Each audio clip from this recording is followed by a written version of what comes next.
good morning to you and welcome to Sports Recap on Hills TV.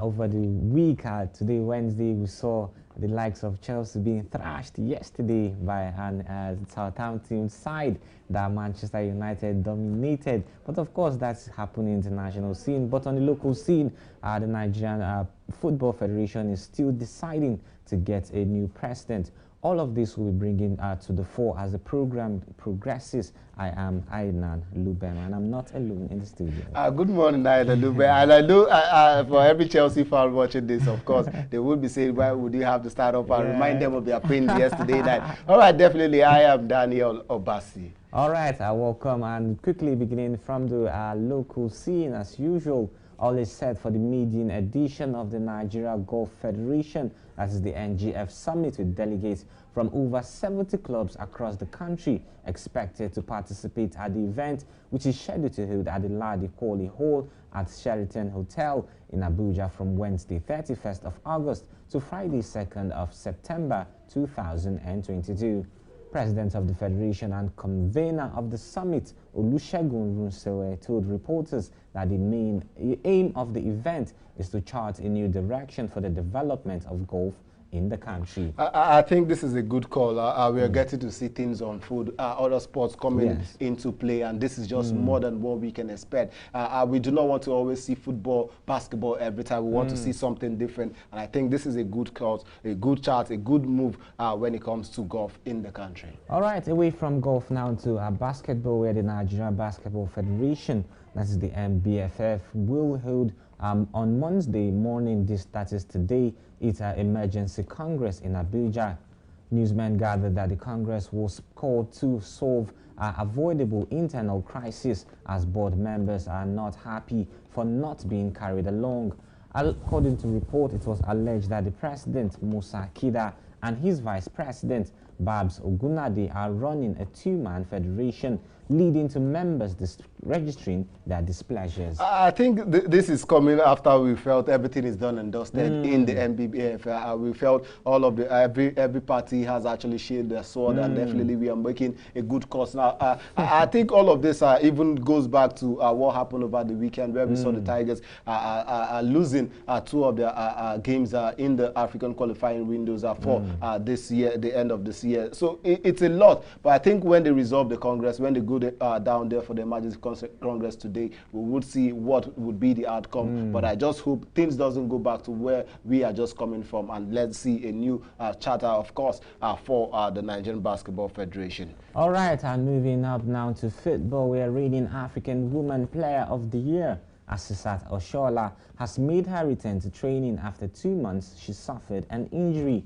Recall, she sustained a grade 2 medial collateral ligament strain while in action for the Super Falcons in the opening group game defeat to rivals and eventual champions South Africa Banyana during the 2022 Women Africa Cup of Nations in Morocco.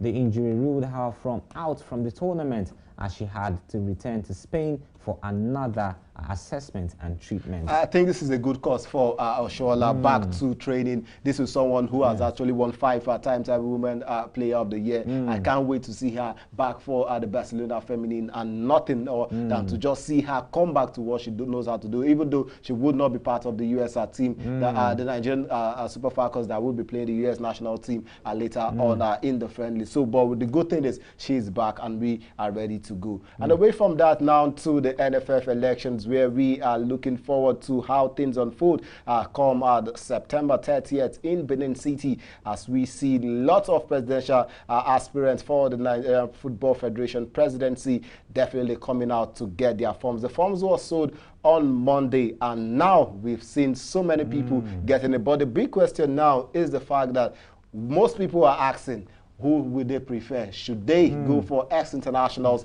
or should administrators be the one in charge as the new NFF president? What's your take on this one? Well, concerning the leadership of the NFF in Nigeria, the Football Federation, throughout this year, we've not really had the best of Nigerian football. I mean, in the times past, we had better performances than this. But I think for some time now, we've not had ex-international leading the Nigerian Football Federation. Since the history, most of the leaders, the presidents of the Nigeria Football Federation have been administrators. True. None of them have been an ex-international player. So I think it's time for them to change hands and see if they can get positive results. Look at the likes of Cameroon, where Samuel Eto'o, a former player, came back to be the president of the team.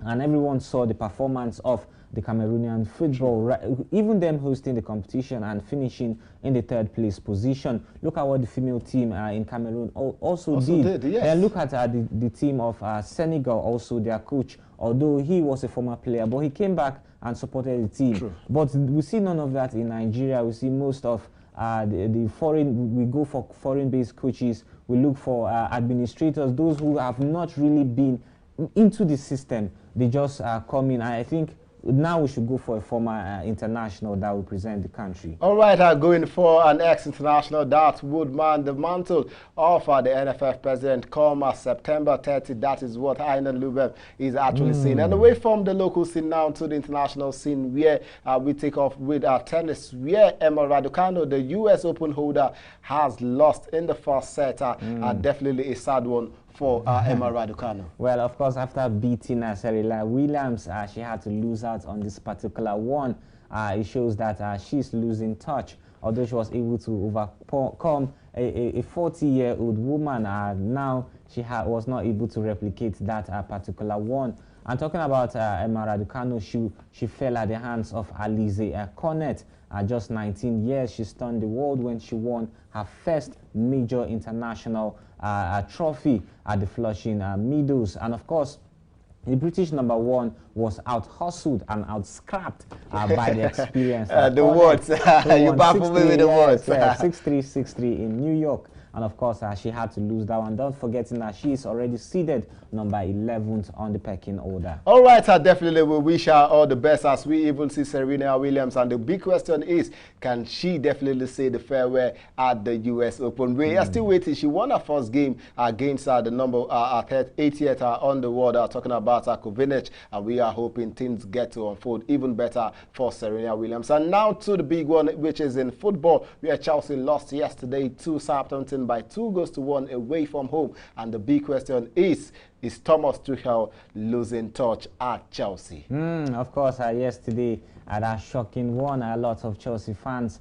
they came out to see, or they were expecting to see a win for themselves, but we saw a first goal coming from Chelsea in the 45th minute. And of course, at the end of the game, we saw Chelsea losing to a small club like Southampton. It's a team that Manchester United easily outclassed over the weekend. That's the team Chelsea failed to overcome. All right, we saw a lot of other actions, results are coming in. AC Milan also played at a draw in Italian Serie A. A lot of things happened. Everton played at a 1-1 draw with Leeds United and a whole lot of others. Also, Crystal Palace played at a 1-1 draw against Brentford. Fulham defeated Brighton by 2-1. Southampton, like we said, held Chelsea to a 1-1 draw. Same as Leeds and Everton, they played out a 1-1 draw. While in the Italian Serie A, Sassuolo played out a goalless draw with AC Milan. And of course, AC Milan won their game yesterday by 3-0.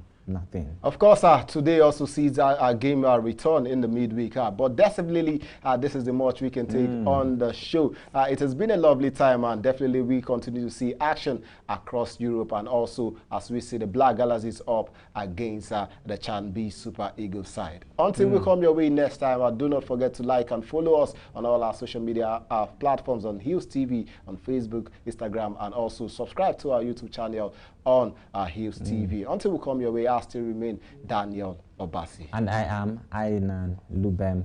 Thank you for watching.